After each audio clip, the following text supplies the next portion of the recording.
Meu nome é Vinícius Vasconcelos, sou um dos fundadores da Dual Seeds, empresa pioneira no Brasil no segmento de produtos para a saúde e manutenção da barba. Diariamente eu recebo no Instagram da Dual Seeds mensagem de clientes pedindo sugestão de cortes de cabelo, de barba. E é muito difícil para a gente poder sugerir um corte, visto que a gente não conhece a pessoa, né? Está muito ligado a visagismo. Por isso que eu trouxe aqui o Ramon Ruiz, profissional barbeiro, amigo nosso, mais de 23 anos de profissão, que entende bastante de visagismo, para trocar uma ideia sobre construção de imagem. Bom, como o Vinícius falou, meu nome é Ramon, tenho 23 anos de profissão, Ramon Ruiz, sou fundador da barbearia Ruiz em Belo Horizonte, uma barbearia clássica, e a gente utiliza os princípios do visagismo como base fundamental no atendimento dos clientes, na personalização, na criação da imagem pessoal de cada um que senta lá na cadeira com a gente. E vale ressaltar, é lá que eu faço esse corte de cabelo esquisito, que é muita risada na rua, né? A galera acha feio pra caramba, é o Ramon que faz. É isso aí. Existe uma relação do bonito e do belo, né? O bonito tá muito ligado à motivação e à não motivação, né? E o bonito é o que é imposto. Então, determinada coisa é bonita porque foi imposta pela sociedade. Uma criança faz uma coisa legal, é bonito, não faz, não é bonito. Então, o bonito e o feio está muito ligado a isso. Mas o que é o belo? O belo é o resgate dessa essência da pessoa, o que ela quer transmitir. Então, de repente, o Vinícius não está no padrão do bonito para a sociedade, mas é o que ele quer transmitir, que é o belo, que é a essência, é o que ele é. E o nosso trabalho é fazer essa conexão. Dentro de uma lata de ervilha não pode ter salsichas, tem que ter ervilha. Recentemente eu até coloquei um vídeo no IGTV da Dual Seeds, nosso Instagram. Eu vi lá, ficou muito legal. Mas falando de forma muito simples, é uma linguagem voltada para o consumidor final, né? E obviamente muitos donos de barbearia, muitos profissionais, barbeiros, barbeiras, seguem a Dual Seeds e pediram também um conteúdo um pouco mais complexo, né? mais profundo sobre visagismo, visto que é um assunto muito relevante dentro da barbearia, né? Muitos clientes sentam, né, na cadeira e falam assim, traz uma foto, né, e fala assim, aqui, barbeiro, faz esse corte pra mim, né? Acontece demais. Acontece pra caramba, mas e aí, velho, às vezes esse corte não é o corte apropriado pra pessoa, né? E você fica meio sem jeito de pegar e falar assim, velho, não faz esse corte, eu te sugiro isso, por isso, isso e aquilo. Tem duas coisas que elas têm que ser muito bem pontuadas, né? Quando a pessoa senta na sua cadeira, a gente tem que entender o que ela quer transmitir e, antes disso, entender quem é essa pessoa que está na cadeira. Então, quem é essa pessoa que está sentada ali? O que ela deseja transmitir? E muitas das vezes a gente vê no ramo de barbearia a questão da estética muito bem executada, né? O Ctrl-V, Ctrl-Z. Pega aquela técnica, copia legal e faz igualzinho em um, em outro. E cursos que ensinam muito isso, mas não tem a questão da identidade, né? Então fica uma coisa massificada. Então o primeiro ponto é entender quem que é esse cliente que está sentado aqui, o que ele faz, O que ele quer transmitir, né? Eu costumo fazer uma pergunta muito interessante para as pessoas, que na hora que o cara senta na minha cadeira, eu viro e falo assim, e aí, tudo bem e tal, me conta um pouquinho dessa história. Aí o cara fala, eu vim cortar o cabelo, A pessoa conta a história. né? Que isso, Eu falei, não, porque se você for um palhaço de circo, eu vou ter que fazer um corte, se você for um advogado, eu vou ter que fazer outro. Então a gente tem que ter essa noção de quem está sentado ali, para criar essa imagem e revelar a identidade da pessoa, né? E fica uma coisa muito mais individualizada. Legal, cara. Até puxando um pouco para o assunto para a barba, a gente nota que a barba é uma ferramenta de empoderamento masculino e até de correção de imperfeições. Às vezes o cara tem umas manchas de espinha da adolescência e ele deixa a barba um pouco maior para cobrir o local, né? É uma forma de corrigir essa imperfeição. Às vezes o cara tem um rosto um pouco mais gordinho, ele faz uma barba mais quadrada e corrige um pouco esse papo embaixo do queixo, enfim. Então, assim como a barba, o cabelo, você consegue moldar e transmitir força, transmitir suavidade, transmitir alegria, né? É o caso você citou aí do palhaço, né? O palhaço tem que ter... Tem uma imagem divertida, atraente, divertidamente. Como que transmite uma imagem divertida? Traços redondos, O que traços circulares? acontece? Acontece uma diferenciação, Vini, na questão do que é o estético e do que é realmente o visagismo. O estético ele é uma parte do visagismo, né? O visagismo ele é baseado em linhas, formas e cores. Então cada linha tem um significado, a textura tem um significado. Então e o rosto ele é dividido em intelecto, na região dos olhos é emoção, nariz é ação, ritmo, né? O lábio é comunicação. a região do queixo é vontade, sexualidade. A gente vê os lutadores de UFC quando entram no octógono, os caras entram assim, ó, porque a região do queixo é vontade. Quando a pessoa está com medo, ela recua o queixo. Então isso é uma linguagem não verbal. Então a gente tem que se atentar a isso na hora de fazer essa construção. Então se a gente pega uma pessoa que é um executivo. Pode falar. Não, continua, vai. Um executivo, mas ele é muito mal visto na empresa dele. E ele tem um rosto quadrado, uma barba cerrada quadrada, aquelas barbas retas aqui e aqui, o cara fica muito hostil. Então, de repente, se você cria uma curva na linha da comunicação, que é a região da comunicação, você já deixa mais aconchegante. Se você abaula um pouco a barba... Agora, se esse executivo é um negociador, aí já vale esse traço mais reto para poder Aí a gente pode traçar linhas mais diagonais, porque as linhas diagonais remetem mais ao dinamismo. Não então, pode ser o comunicador demais. tem dinamismo na conversa, nas relações interpessoais, e aí eu pego naquele ponto que a gente estava falando no início, a respeito de quem a pessoa é. Quem a pessoa é quando ela senta na cadeira. Quando você tem esse entendimento de quem a pessoa é, você tem o entendimento de como você pode impactar a criação daquela imagem nas relações interpessoais dele, seja um executivo, seja um palhaço, seja um médico. Então, essa que é a importância, sair um pouco da estética, dos fades, dos topetes, saber o que essas linhas e texturas conectam na identidade pessoal da pessoa e como isso vai impactar nos relacionamentos. Quando eu faço as consultorias na barbearia, né, quando eu entendo o que a pessoa está transmitindo, entendo quem essa pessoa é e o que ela quer transmitir, a gente começa a fazer essa construção, a pessoa vai embora e tal, e eu peço a elas um feedback de como, igual teve um cliente lá que ele estava fazendo uma transição para montar a própria empresa num determinado negócio, e esse negócio era de um tipo de mentoria, e ele precisava passar credibilidade, e o cara era muito fofo, a imagem dele era muito fofa, o cabelo mais arredondado, o rosto arredondado, a barba arredondada, e de repente a gente criou linhas diagonais, fizemos um corte um pouco mais arrojado nele, linhas horizontais e verticais que remetem à força, e ele foi embora. E aí ele me deu feedback, ele falou, cara, eu tive uma percepção de um empoderamento, de uma credibilidade que as pessoas começaram a me dar e mais força. Só que eu achei que foi demais, então eu quero diminuir um pouco essa força. Aí a gente adaptou aquela imagem e chegamos na imagem adequada. Quer dizer, você vê a importância, né, cara, do visagismo na construção da imagem, no que determinado corte de cabelo ou de barba pode gerar, proporcionar para a pessoa um impacto de vida mesmo, né? De empoderar, de gerar força, de gerar suavidade. Uma pessoa, por exemplo, que ela tem um rosto muito oval ou triangular invertido, né? O triângulo ele é instável, ele não fica em pé. Então ele gera uma mensagem não verbal de instabilidade. Então você cria um cavanhaque. Um exemplo, né? O cavanhaque tem linhas horizontais e verticais. Então você gera uma estabilidade para aquela imagem. E as pessoas percebem isso. Até vale ressaltar, esse corte de cabelo aqui foi feito lá na barbearia do Ramon. E a gente dá manutenções lá, né, com o Capel, o Matheus Capel, e com o próprio Ramon Ruiz, né, meu barbeiro. E fala um pouco dessa construção aqui, velho, desse mullet, desse bigode, dessa costeleta. Então, o Vini é um cara muito autêntico. Quem conhece ele sabe que ele é de uma autenticidade bizarra às vezes, né?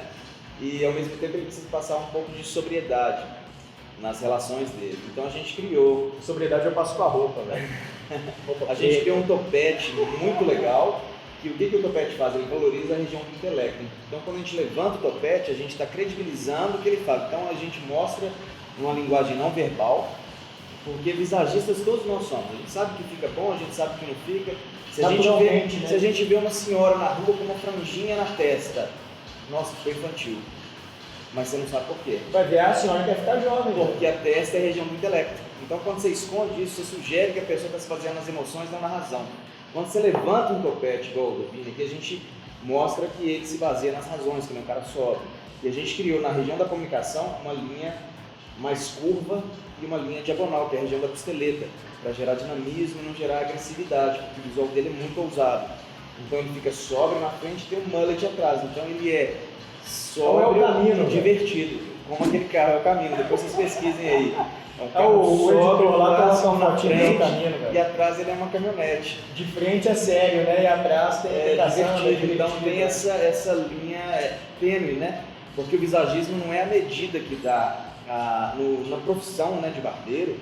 E assim como o visagismo não é a proporção certa da altura do feixe, da altura da costela, não é a medida certa, mas é a proporção que gera o equilíbrio na criação da imagem. Se a gente pegar, por exemplo, um personagem icônico aqui dos quadrinhos, como o Wolverine, vamos pensar aqui o Wolverine com o cabelo cacheado no ombro. Vocês conseguem imaginar essa cena? O Wolverine com o cabelo cacheado no ombro, ele vai ficar... Não. Vai ficar fofo, vai ficar aquela coisa, vai perder essa identidade, porque os cachos se remetem a aconchego. E a linha dos ombros remete à estabilidade, para criar uma linha horizontal. Ele é um personagem totalmente triangular. Falando de personagem, o Coringa. Nota-se que o Coringa tem o queixo muito pra frente, né, Nos cara? quadrinhos, né? Exatamente. Que é um personagem impulsivo, agressivo e louco, né? Então ele tem um rosto muito oval, triangular invertido, aquele queixo preeminente. O Hulk é um personagem quadrado. Então ele remete a força, força e força. E Batman, velho? O Batman é mais sóbrio, né? Ele tem aquela linha de Sóbrio estabilidade na máscara. E tem aquela curva em cima, então ele gera equilíbrio e força também. Mas é um personagem mais Então o sóbrio. Stan Lee já manjava de espalhar na Wii.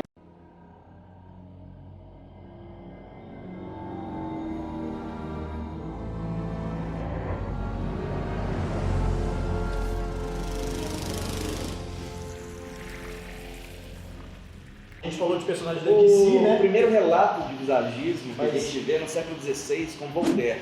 A Quem gente que é pega- Voltaire? Voltaire foi um dos maiores filósofos que existiu. E ele tem um livro, alguns livros, que ele descreve as pessoas. E ele fala que fulano pisava duro, tinha sobrancelhas cerradas, o rosto cinza, e ele já vai descrevendo essa questão do visagismo. Que é como eu disse, o visagismo ele existe há muito tempo. Mas acho que nos anos 30, Fernand Albrecht, ele definiu um termo visagismo, que é visage, em francês rosto. E ele definiu essa coisa da criação da identidade do rosto, né? De uma técnica específica para valorização do rosto. E mais para frente veio Philip Halloran, que Esse é um dos principais pensadores, né? Sim, Atuais sim. do visagismo. Sim, o Philip é o topo, né? É o cara que... Então, se você fosse recomendar, quem está assistindo o vídeo, está buscando informações sobre visagismo, Tem um conhecimento... livro muito bom que chama Visagismo Integrado, Identidade, Estilo e Beleza. Já deve estar Philip aparecendo aqui Halloran. o link agora. Aí vocês veem aqui, ó, ou aqui, não sei onde. Aqui. Visagismo Integrado, Identidade, Estilo e Beleza. Então fica aqui meu agradecimento ao Philip por ter desenvolvido uma metodologia de visagismo que permite a gente não definir a psique humana, mas minimizar as chances de erros na criação da imagem da pessoa, né? A gente não pode esperar de acertar o tempo todo, mas sim de minimizar os erros e conseguir transmitir o melhor da pessoa e minimizar as não qualidades, que eu não chamo de defeitos, né? Eu acho que a gente tem que ter muito cuidado, porque todo mundo tem qualidades que são agradáveis. Uma pessoa ela é extrovertida, alegre, ela tem ternura. Como é que você é, Ramon? Você Sou gordo, cara. Você é gordo. Então a gente tem essas qualidades que fazem com que a gente queira estar perto das pessoas e a gente tem que potencializar isso. Então a profissão de barbeiro ela é muito importante, né? A profissão do cuidado pessoal ela é muito importante porque ela gera isso. Ela gera um sentimento de aceitação ou não da pessoa no meio social dela. E todo ser humano ele é biopsicossocial, né? Tem Que é fator isso? biológico, Explica isso. ele tem o fator biológico, a barriguinha, ou o muque, ele tem o fator psicológico, que é como ele lida com o mundo em volta dele, que são os temperamentos, que é muito importante no visagismo. E existe uma diferença no visagismo, que é o temperamento e a personalidade. A personalidade é como uma pessoa lida com o mundo em volta dela. E o temperamento é como uma pessoa vê o mundo em volta dela. E o social, que é o meio que ela está inserida. Inclusive, uma das brigas de Jung e Freud foi essa. Freud achava que os temperamentos não eram aprendidos, que eram aprendidos durante a vida, e Carl Jung achava que eram inatos, a pessoa nascia com aquilo. E foi uma das divergências dele. E foi um grande psiquiatra também, né? O Freud e Jung também teve nessa daí, e eles divergiram nesse ponto. Foi uma das fontes deles. Então, Legal. o visagismo é um estudo muito amplo. Então, sugiro a galera pesquisar, estudar, se capacitar para dar o seu melhor na barbearia. E existe a questão do artesão, mas existe a questão do artista. E esse é o ponto de equilíbrio do meu trabalho. Legal. Falando sobre construção de imagem, eu tenho uma forte influência da música caipira americana. Gosto de Willie Nelson, gosto de Johnny Cash, gosto muito de Rolling Stones, até vale ressaltar, a gente A Don Cities, né, lançou a primeira linha de cosméticos da banda Rolling Stones no mundo. Temos também produtos com a banda Mamonas Assassinas, né, o sabão Cracrá, primeiro sabonete íntimo masculino do Brasil. Produto irreverente, disruptivo, até uma forma de manter viva a memória da banda, né, Mamonas Assassinas. Sim. E falando dessa referência que eu tenho aí da redneck, né, dessa cultura caipira americana, tem muito a ver com o cabelo, né, com os mullets, com o pompadour. Tem uma curiosidade, o mullets, cara, ele foi criado até o termo redneck, né, de pescoço vermelho, os trabalhadores do campo, é uma forma de tampar a nuca, né, e evitar que ela fique muito queimada de sol. Então você bota o chapéu e ainda os mullets e tem uma proteção da nuca ali no dia a dia, na lida. Você citou aqui no início o tupete. É tupete ou pompadour? O pompadour é o nome do corte, né? O topete é uma característica do pompadour. O pompadour ele é conhecido pelo topete jogado para trás, repousando na testa, né? E não puxado para trás. Então, na verdade, o topete é uma característica do pompadour. Faz parte do pompadour. Isso, exatamente. Então a gente tem aí como que o visagismo entra no pompadour, no executivo contour, no social, no militar. Ele entra na linguagem não verbal no sentido de linhas, no sentido de curvas, no sentido de linhas, textura e cores, né?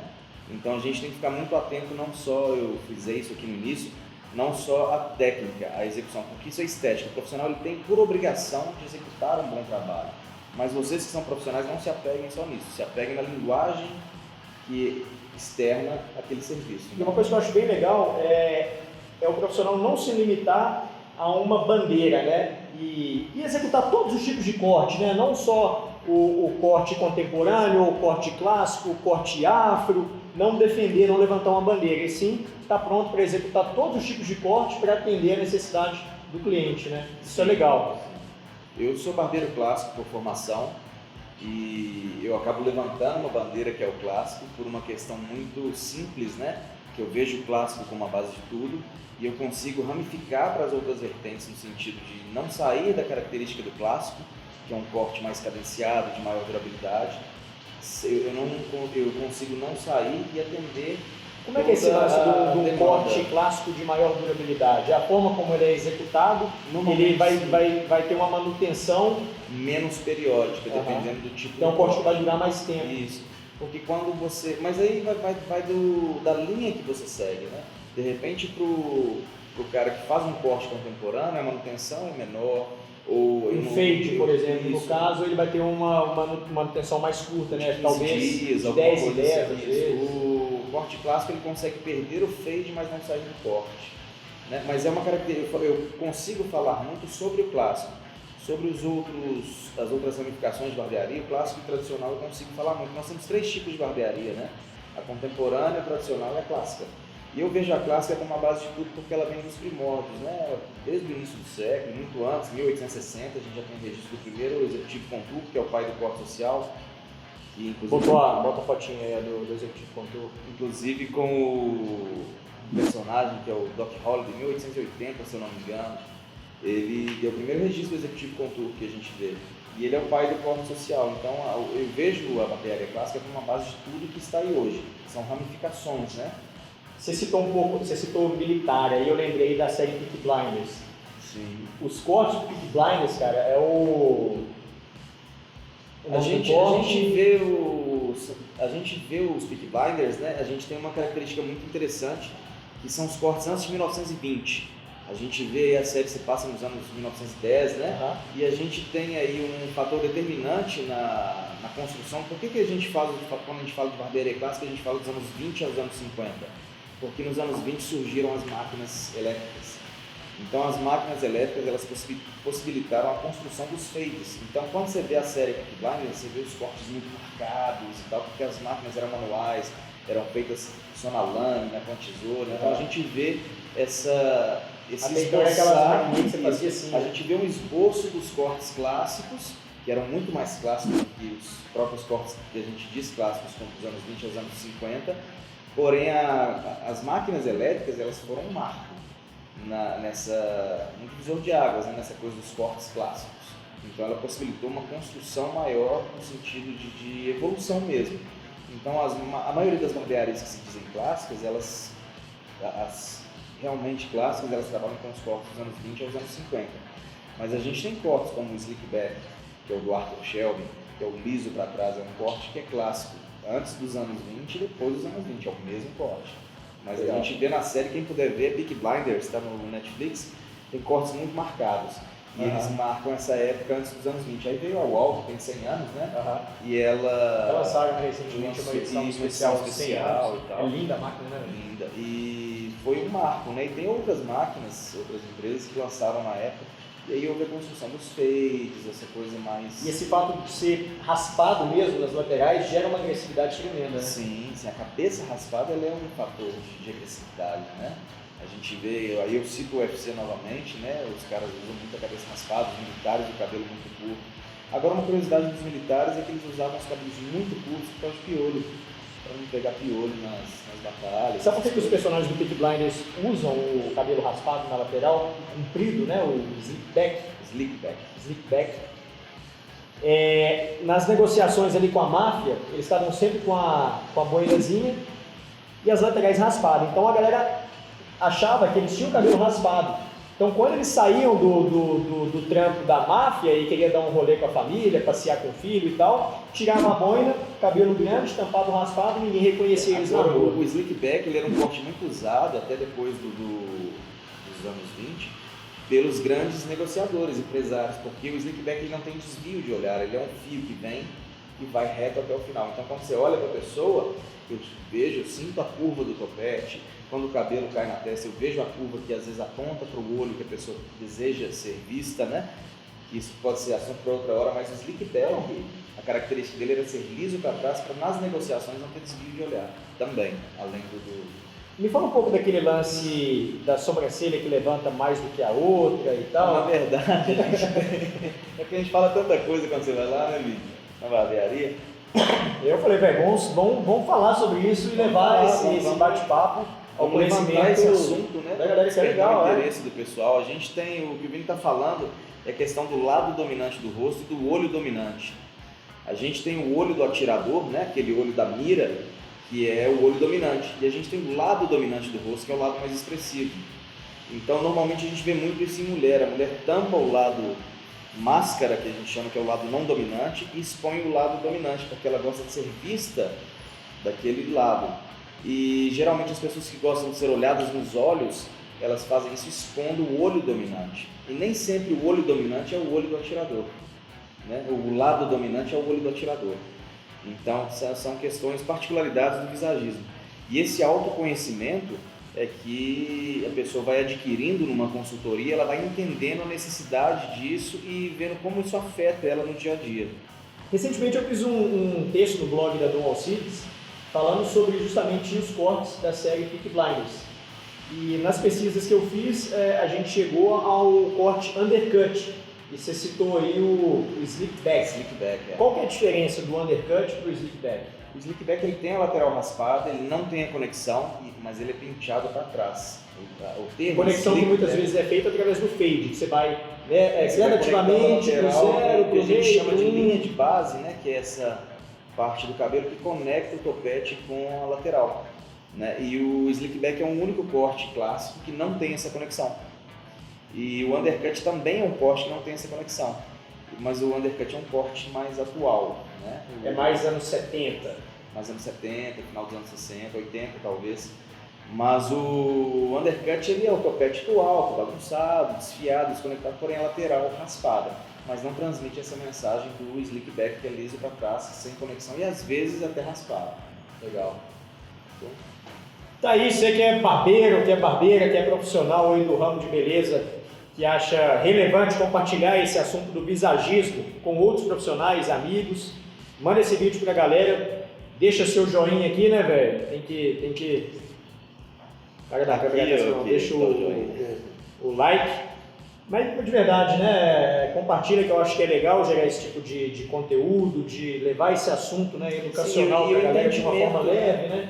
E o entendimento do que está fazendo, né? Porque às vezes o corte fica excelente, às vezes o cara é mega bem atendido, mas ele não está externando o que ele gostaria de externar. E aí ele começa a não se enxergar no espelho e ele não volta na sua barbearia. Então esse conhecimento do que o cliente, de quem é o cliente, o que ele deseja e quem é essa pessoa que está sentada na sua cadeira é muito importante para saber como direcionar, transmitir essa imagem mesmo, a linguagem não verbal. É isso daí, é o visagismo, né, na barbearia, o visagismo no salão de beleza, atrelado, né, à construção da comunicação visual. Isso, a linguagem não verbal. E quem tiver interesse em conhecer o trabalho da Barbearia Ruiz, entra lá no Instagram da Barbearia Ruiz, a gente ministra cursos, a gente proporciona mentorias para os interessados em adquirir um pouco mais de conhecimento e compartilhar, a gente compartilha com vocês aí essas ideias. Ok? Vou deixar o perfil aí na descrição do vídeo. Valeu, obrigado aí, obrigado Vini, forte abraço, vamos falando mais vezes, vamos ver se a gente organiza algumas lives, algumas coisas sobre esse assunto, é só vocês jogarem os temas que a gente tenta esmiuçar isso aí. Boa!